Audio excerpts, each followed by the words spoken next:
একটা মন্ত্রের যে কত জোর সেটা এই মন্ত্রটা পাঠ করলেই তোমরা জানতে পারবে। নানা রকম বিপদ আপদ থেকে রক্ষা করার জন্য একটা ভীষণ শক্তিশালী মন্ত্র আজকে তোমাদের শেয়ার করব। কিভাবে? গুড মর্নিং বন্ধুরা। প্রতিদিনের সকালটা শুধুমাত্র একটা নতুন দিনের শুরু না। সকালবেলা উঠেই যেমন ঠাকুরকে ধন্যবাদ জানাই একটা নতুন সকালের জন্য, একটা নতুন ভোরের আলো দেখার জন্য, তেমনি আমি ঠাকুরের কাছে প্রার্থনা করি এবং মন্ত্র জপ করি আমার ফ্যামিলির, আমার মেয়ে, আমার হাজব্যান্ড যখন বাইরে যায় ওরা যেন সুস্থভাবে বাড়ি ফিরে আসে এটার জন্য। এবং কী মন্ত্র জপ করি সেটাই তোমাদের সাথে শেয়ার করব এই ভিডিওতে। আর মন্ত্রটা জানতে হলে ভিডিওটা শেষ পর্যন্ত দেখতে হবে। ঘুম থেকে উঠে ফ্রেশ হয়ে ফুল তুলে নিয়ে আসলাম, ঠাকুর জাগালাম। এখন শুরু হলো সেই রান্নাঘরের যুদ্ধ, কারণ মেয়ের স্কুল আছে। আর দেখো এখনো মেয়ের ওঠেনি, তাই ওকে ওঠাতে গেলাম, কারণ বাজে প্রায় 6:30। আমার সকাল 5:30 থেকে 6:45 মধ্যে হয়ে যায়, কারণ ওর যেহেতু 7টার মধ্যে স্কুলে যায়। অন্য কোনো কাজই আমি সকাল সকাল করতে পারি না, সবার আগে আমি ওর টিফিনটা বানাই। যে কোনো কিছু রান্না করার আগে সকালবেলা উঠে আমি আগে ওভেনটা মুছে নিই ভালো করে, কারণ সারা রাত যেহেতু খোলা থাকে নানা রকম পোকামাকড় হাঁটতেই পারে। আমার সকালটা যেহেতু খুব সব আর কি ভোরবেলা থেকে শুরু হয়, তাই আমি সকালের শুরুটা আগের দিন রাত থেকেই করে রাখি। কিছু সবজি আছে যেগুলো কেটে রাখি, কিছু রান্নাঘরটা মোটামুটি পরিষ্কার করে রাখি। যদিও আগের দিন রাতে আমার শরীরটা একটু খারাপ ছিল বলে কয়েকটা বাসন রয়ে গেছে। সকালবেলা উঠে কিন্তু সেই বাসন মাজার আর আমার সময় হবে না, কারণ ওটার দিয়ে সময় করতে পারবো না। তাই একটা কাজ করতে গেলে দেখবে সকাল সকাল যদি রান্নাঘরের কাজ করতে চাও, সকালের মধ্যে শেষ করতে চাও, তবে কোনো কাজই যদি আগের দিন রাত থেকে কিছুটা গুছিয়ে রাখা যায়, তবে পরের দিন সকালটায় কিন্তু অত ঝামেলা হয় না। এদিক দিয়ে ওর ম্যাগিটা বসিয়ে দিয়েছি, ম্যাগি বলতে ইয়েপ্পি ম্যাগি দিচ্ছি। আমি ম্যাগিটা খুব কম দিই, ইপ্পিটাই বেশি দিই। একা হাতেই যেহেতু সব কিছু সামলাতে হয়, তাই সব কিছু সঠিক সময় সঠিকভাবে করতে হয়, নয়তো অনেকটাই ঝামেলা হয়ে যায়। এখন ধরো সবজিটা যদি কাটা না থাকতো, তবে আমার ম্যাগির সবজিটা কাটতে অনেকটা সময় নষ্ট হয়ে যেত, তাই আমি আগের দিন রাতেই কেটে রেখেছি। আমরা যেমন সব সময় চাই যেন আমাদের সন্তানরা, আমার হাজব্যান্ড সবাই যেন সুস্থ থাকে, ভালো থাকে, তাদের ভালো সুবিধা সব কিছু আমরা সবসময় খেয়াল করি।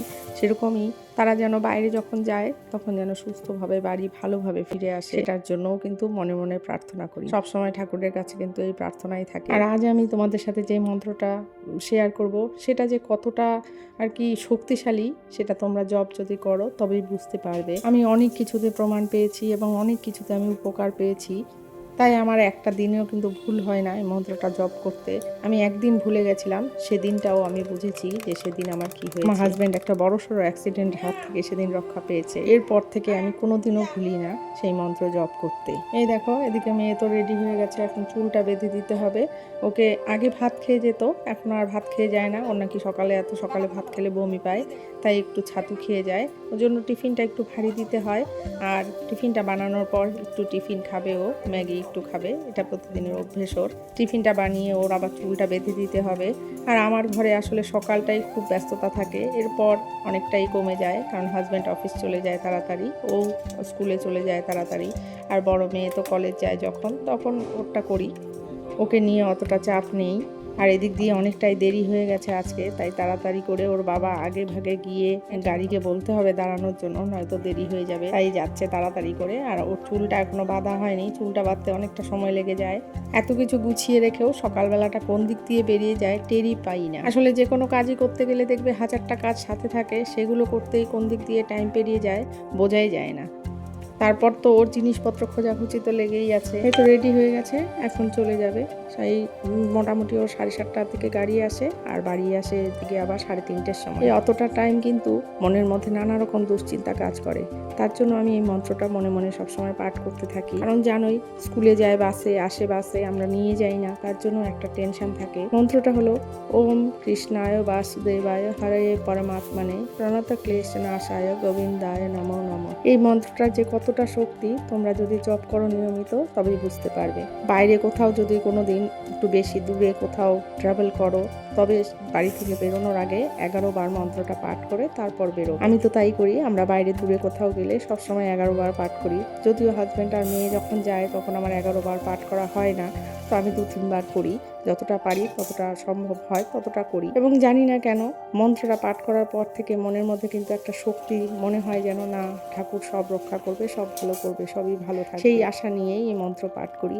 আর যেহেতু আমি এটার ফল পেয়েছি, তাই ভাবলাম তোমাদের সাথেও একটু শেয়ার করি। সবার ভালো হোক, সবার সন্তান স্বামী যেন সুস্থভাবে বাড়ি ফিরে আসে, সেটাই সবাই কামনা করে। এদিকে তো মেয়ে চলে গেল, কিন্তু হাজবেন্ডের তো অফিস আছে, ও 8:30টার দিকে বেরিয়ে যায়। আমার তো বসার কোনো চান্সই নেই, সাথে সাথে রান্না শুরু করে দিতে হয়। তো আমি আবার এদিকে রান্নাঘরে চলে এসেছি, রান্না শুরু করে দিয়েছি। আর একা হাতে যেহেতু সবকিছু করি, তাই অনেক কিছু অনেক সময় একটু হেল্প করে দেয়। কিছু কিছু সবজি টবজি একটু কেটে দেয়, বললে করে দিতে চায় না তা না, সব কিছুই ইচ্ছে আছে।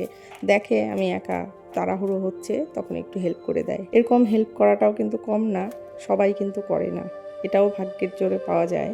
আর আগে দেখলে ম্যাগি বানানোর সময় তোমরা হয়তো খেয়াল করেছো, আমার নুনটাও শেষ হয়ে গেছে, হলুদটাও শেষ হয়ে গেছে, তাই এই দুটোই রিফিল করে নিলাম আবার নতুন করে। এটা কাল রাতে আমার মনে ছিল না, আসলে যে কোনো কিছুই রাতেই যদি করে রাখা যায় সকালবেলা ঝামেলা হয় না।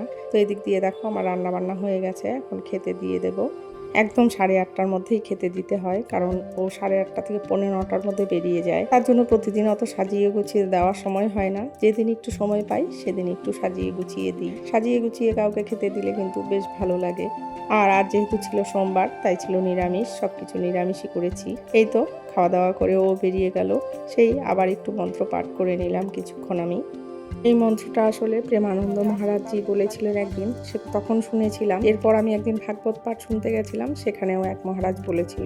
তারপর থেকে আমি এই নিয়মের অন্যথা করি না। আমি কমেন্ট বক্সে লিখে দেবো মন্ত্রটা, তোমরা কিন্তু পাঠ করতে পারো। আর কে কে আমার মতো এরকম করো অবশ্যই কমেন্টসে জানিও। বাকি সমস্ত কাজ করে পুজো দিয়ে নিলাম।